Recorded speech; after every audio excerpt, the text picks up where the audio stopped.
సరే మహిత, నీకు అసలు అలా వైకుంఠపురంలో అంటే ఏం గుర్తొస్తుంది? ఆబ్వియస్లీ మన ఐకానిక్ స్టార్ అల్లు అర్జున్ గారు గుర్తొస్తాడు. అంతే, ఇంకేం గుర్తురాదు. నువ్వు అక్కడే ఆగిపోయావు. అదొక పద్యం తెలుసా నీకు? పద్యమా? ఇలా ఉందండి అది. నిన్ను అర్జెంటుగా మనబడిలో జాయిన్ చేయాలి. అసలే అలా వైకుంఠపురం అంటే పద్యం అని తెలియదంటే సినిమా అంటే తెలుస్తుంది. ఏం చెప్తాం? సరే, మరి ఈ పద్యం మన తెలుగు నేర్చుకుంటున్న పిల్లలు చెప్తే ఎలా ఉంటుంది? చాలా బాగుంటుంది, నేను తెలుసుకోవాలనుకుంటున్నాను. సో ఈ పద్య నాటకాన్ని ఇప్పుడు మన పిల్లల ద్వారా మనం చూద్దాం. నేర్చుకుంటాను. ఇప్పుడే వెళ్ళి నేను ఎన్రోల్ అవుతాను మన బడిలో. ఓకే, మన ఈ అలా వైకుంఠపురం పద్య నాటకాన్ని మన ముందుకు తీసుకొచ్చేస్తున్నారు మన మనబడి వాళ్ళు. రెడీగా ఉన్నారా? వాళ్ళు ఎవరు రెడీ, నువ్వేంటి పక్కకి వెళ్ళు అంటున్నారు నన్ను. సరే, ఏం చేస్తాం, పక్కకే వెళ్తాం. వాళ్ళైతే పద్య నాటకాన్ని మనకి అందించేస్తున్నారు. లెట్స్ వాచ్ అలా వైకుంఠపురంలో.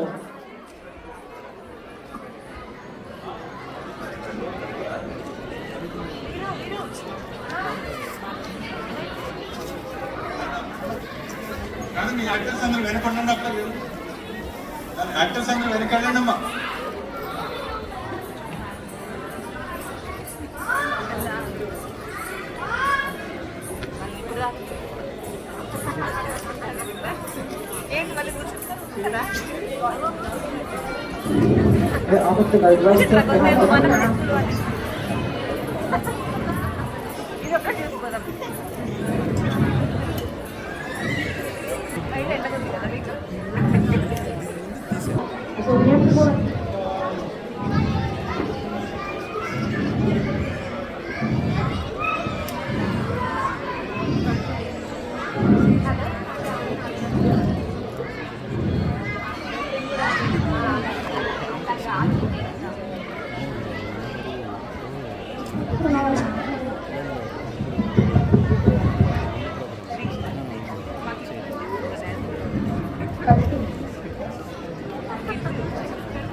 I think she banned it.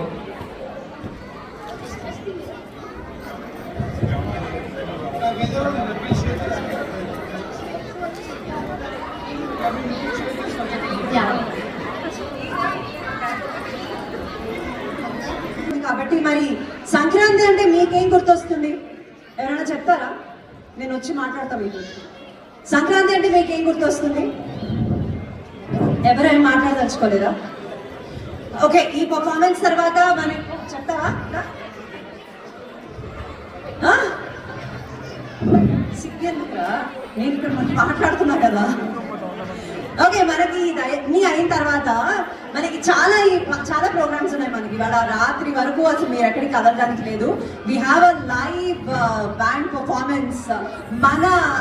మన చుట్టుపక్కల పెరిగి మనతోనే ఉన్న మన స్నిగ్ధ పాడబోతోంది ఇవాళ ఈవినింగ్. సో ఎవరు మిస్ అవ్వకండి. It's going to be a beautiful performance. మరి నాకు సంక్రాంతి గురించి ఎవరు చెప్తారు? ఎవరైనా ఏమైనా చెప్పాలనుకుంటే నేను వస్తున్నా.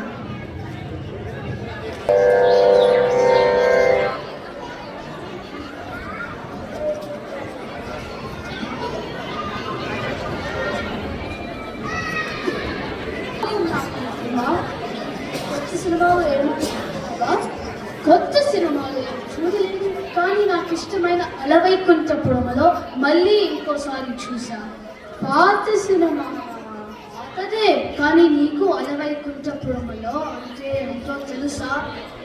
సినిమా పేరు మరియు ఆ సినిమాలో బాగుంటుంది కదా?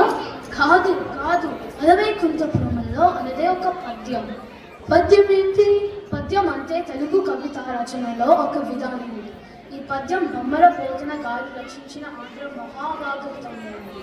ఆయన తెలంగాణలోని బొమ్మర అనే గ్రామంలో 1450వ సంవత్సరంలో జన్మించారు.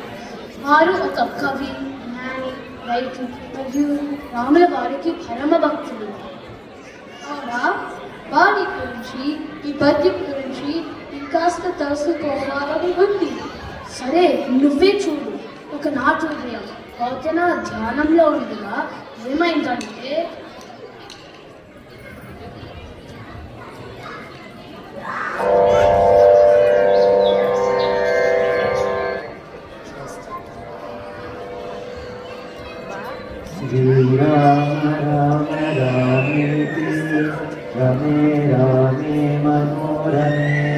सहस्रनामतत्तुल्यं रामनामवरानने।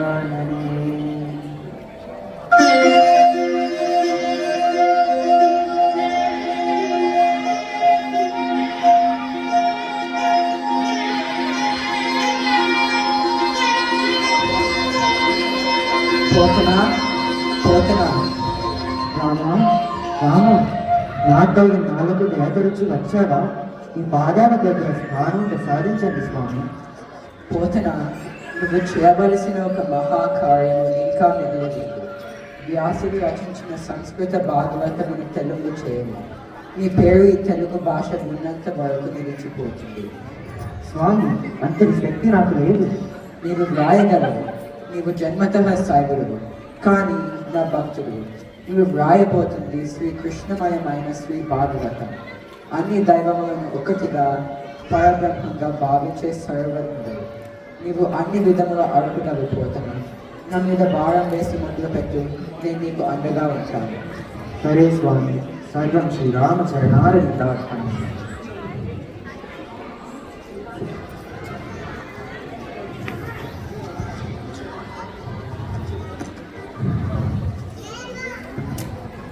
అమ్మా శారదా, ఇంతటి పరమాద్భుతమైన పాపహరణమైన భాగవతాన్ని ఆ శ్రీరామచంద్రుడు రాయమని ఆనతించారు తల్లి.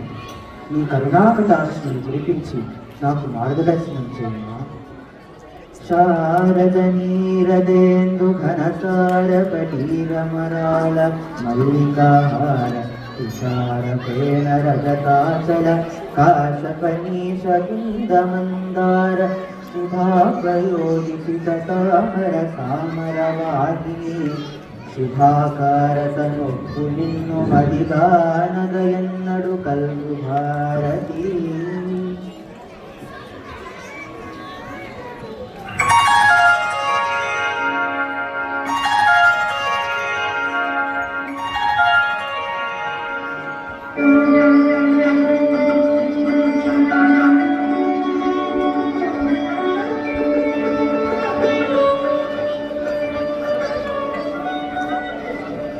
అమ్మా సరస్వతి, ఇది కళ నిజమా?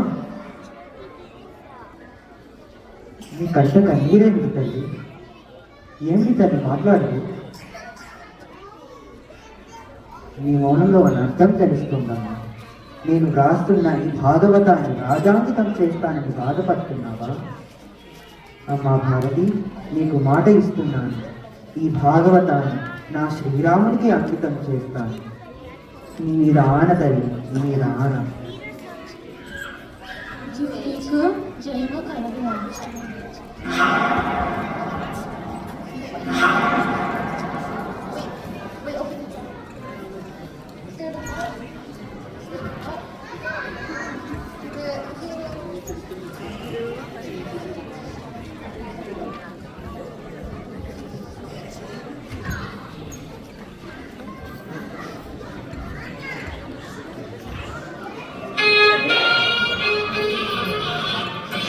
పెద్ద పండుగ రానే వచ్చింది. అదిగో హరిదాసులు కూడా వస్తున్నాడు.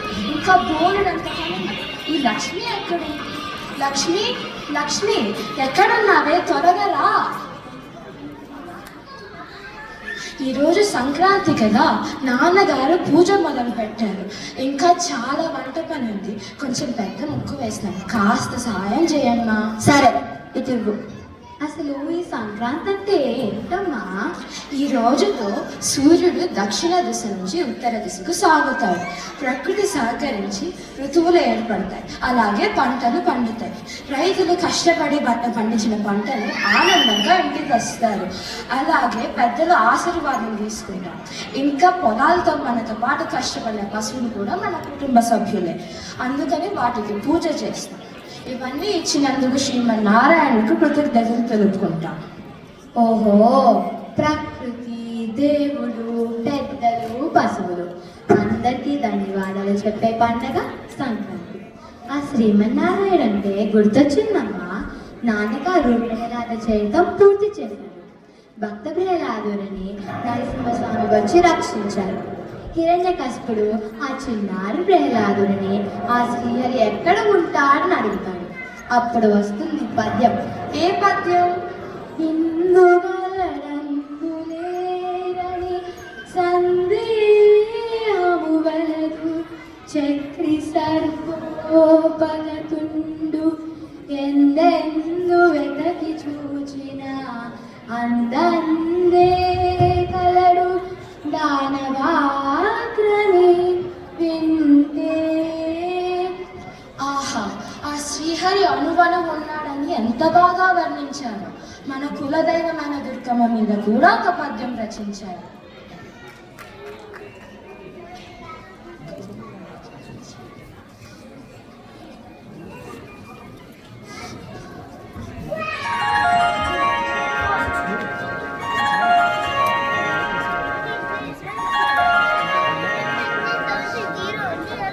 అమ్మల కన్నయమ్మ మూరమ్మల మూల పుటమ్మ చాలా పెద్దమ్మ సురారులమ్మ కడుపారడిచ్చినయమ్మ కన్నులో నమ్మిన వేల్పులమ్మల మనమ్మల నుండెడి అమ్మ దుర్గమాయమ్మ కృపాభియుచ్యుత మహత్వ కవిత్వ కటుత్వ సంపదల్. ఓం ఐం హ్రీం శ్రీం అనే మంత్రార్థాన్ని ముగ్గురమ్మల మూల స్వరూపంగా ఈ పద్యం వివరించింది. అమ్మ దుర్గమ్మ, నా భర్త భాగవతం రాస్తున్నారు, అన్ని విధములుగా ఆయనని రక్షించు తల్లి.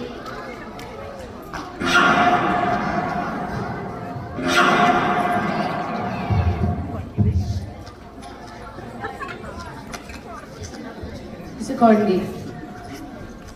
నాన్న పొలానికి ఇంకా రాలేదు. వచ్చావు మల్లన్న.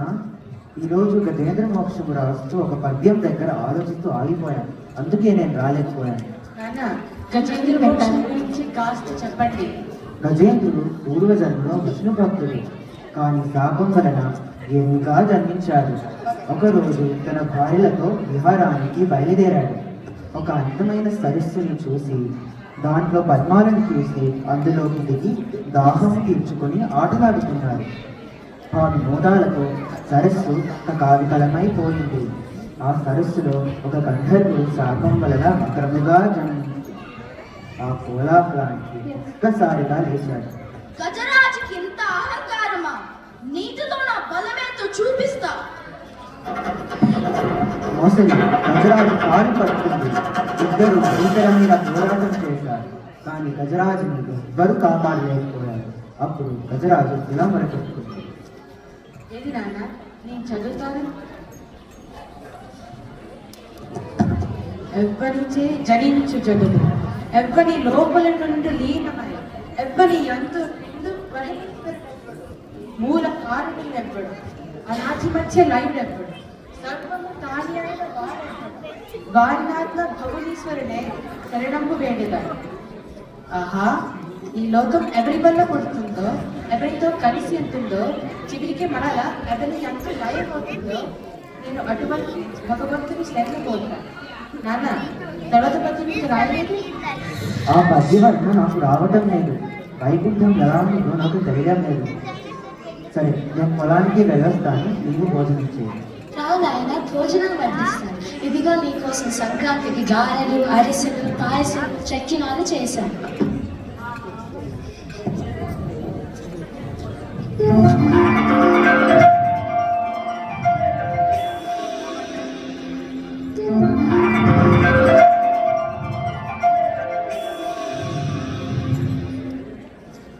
నేను పోతనకు అందగా ఉంటానని చెప్పాను కాబట్టి పోతనలా వెళ్ళి ఆ వైకుంఠ పద్యం రాస్తాను.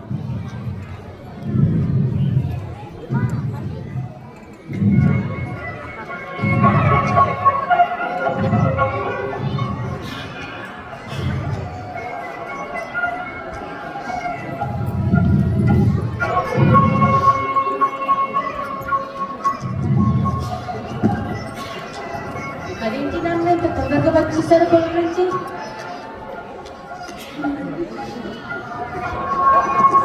మళ్ళీ తగ్గిపోతున్నారు. నాన్న, నాన్న,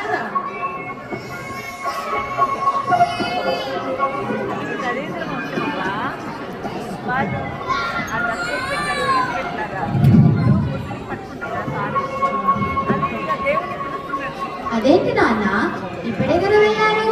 మళ్ళీ వచ్చేసారేంటి? అదేంటమ్మా ఇప్పుడే పొలం నుంచి వస్తున్నాను. కాదండి, ఇంతకు ముందు మీరు వచ్చి పద్యం రాశారు కదా. నేనా? పద్యమా? ఇది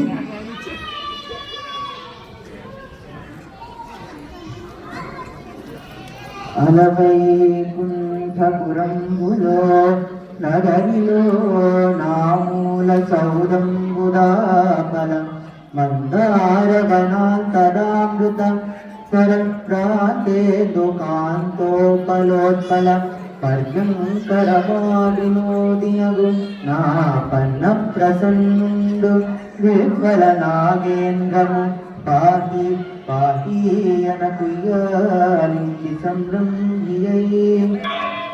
ఆహా రామ కరుణాసాగర, నువ్వు ఆ రోజు అండగా ఉంటావని అన్నావు. ఈ రోజు అది రూపితమైనది. ధనిరని స్వామి, ధనిరని.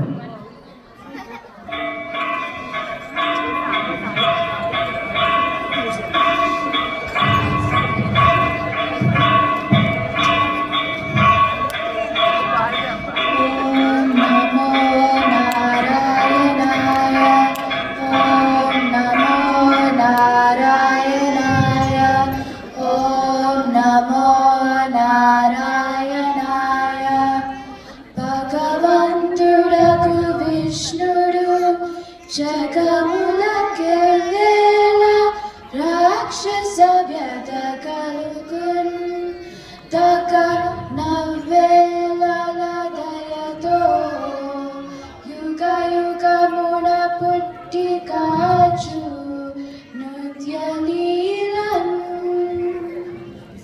సంక్రాంతి శుభాకాంక్షలు స్వామి.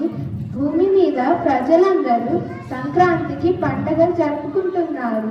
ఈ పండగ రోజు నాతో ఒక చిన్న ఆట ఆడండి స్వామి. అలానే కానీ అవును లక్ష్మి, ముఖ్యంగా తెలుగు ప్రజలు వారి సంక్రాంతి సంప్రదాయాలు అద్భుతంగా ఉంటాయి. ఇంకో విషయం, తెలుగు కవి పోతన సంపూర్ణ భాగవతం తెలుగులో రాస్తున్నారు. ఇది జరగలేదు. తెలుసు స్వామి, నా మీద కూడా ఒక పద్యం రచించారు.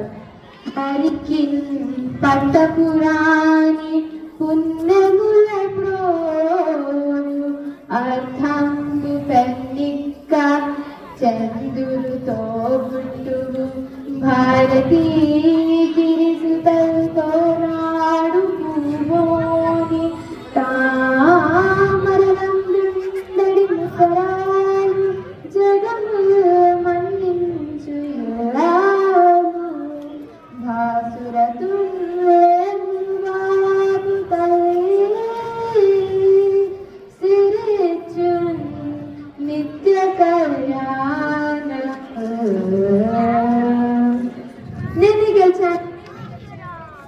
ఈ పద్యం వింటూ మై మర్చిపోయాక తప్పుగా ఇంకొక్క ఆట, ఇక చాలు స్వామి, ఇంకొక్క ఆట. ఇక చాలు.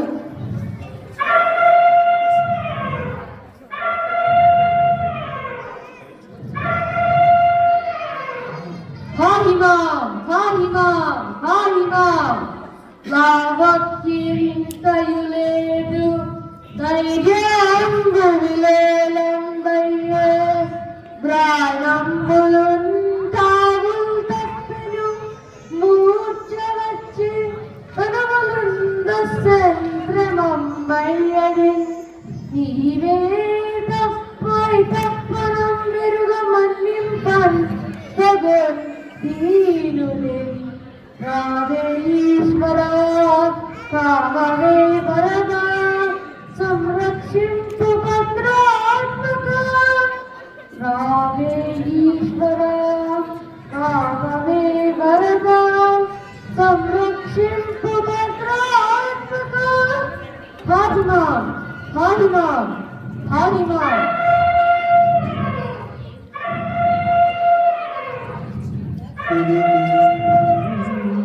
జన్మడో శంఖ చక్రయుగము చేదోయి సంధింపడు ఏ పరివారమును చీరడు అగ్రగపతిన్మన్నింపడు ఆ కర్ణికాంతర ధన్మిల్లము చక్కనోత్తడు వివాదక్రోధిత శ్రీకుశో పరిచేలాంచలమైన వీడడు గజ ప్రాణమనోత్సవ్యై. భార్య అయిన లక్ష్మీదేవికి కూడా చెప్పలేదు ఎందుకు వెళ్తున్నారో, ఎక్కడికి వెళ్తున్నారో, ఎప్పుడు ధరించే పెద్ద చక్రాన్ని కూడా ధరించలేదు. తన వాహనమైన గరుని మీద కూడా ఎక్కలేదు. ఆ శరణపోయిన గజరాజుని రక్షించడానికి పరుగున వెళ్తున్నాడు శ్రీహరి. తన వెంట వైకుంఠమే కదిలి వెళ్తుంది.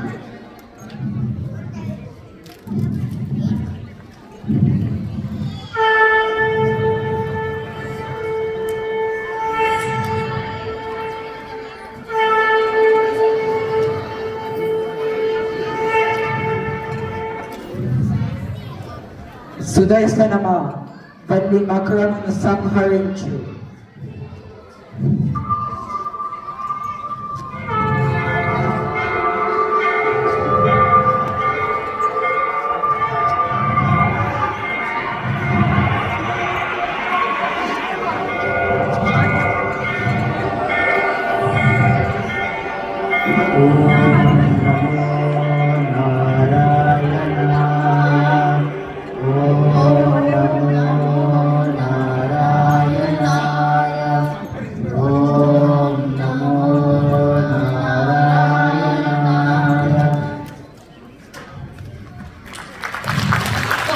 ఎప్పుడు తెలుసుందా అలవైకుంఠపురములో సాక్షాత్ శ్రీ మహావిష్ణువు రచించిన తెలుగు పద్యం. తెలుగు వారికే సొంతమైనది ఈ పద్యం. తెలుగు వారిగా పుట్టడం మన అందరి అదృష్టం. అందుకే ప్రతి ఒక్కరూ ఒక్క పోతున్న పద్యమైన నేర్చుకోవాలి. అదే మనము వారికే సమర్పించే ఘనమైన నివాళి. జై ప్రభు, జై వనవరణ, జై పోతన, జై జై పోతన, జయ పోతన. అందరికీ సంక్రాంతి శుభాకాంక్షలు.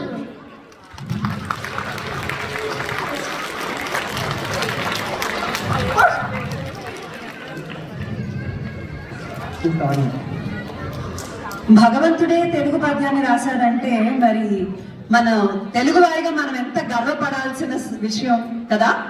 సో మరి చప్పట్లు. ఎస్, ఈ పద్య నాటకాన్ని ఇంత అందంగా మన ముందుకు తీసుకొచ్చిన సిలికాన్ ఆంధ్ర మనబడి పిల్లలకి, వారిని ప్రోత్సహించిన తల్లిదండ్రులకి అండ్ మార్గదర్శకత్వం అందించిన గురువులకి మనస్ఫూర్తిగా అభినందనలు from the TANTEX organisation. So మనబడిలో నేర్చుకుంటున్న ప్రతి ఒక్క విద్యార్థికి, గురువులకి, అందరికి మనస్ఫూర్తిగా అభినందనలు. థ్యాంక్ యూ నానా, thank you all so much. I would request the Manabadi team to please quickly come on to the stage. ఒక్కసారి just for a picture. ఎవరైనా ఉంటే, లేదంటే మళ్ళీ వీళ్ళకి ఇంకొక స్కిట్ ఉంది, అది అయ్యాక మళ్ళీ మనం తీరిగ్గా ఒక పిక్చర్ తీసుకుందాం. ప్రసాద్ గారు, కేదార్ రండి for a quick picture.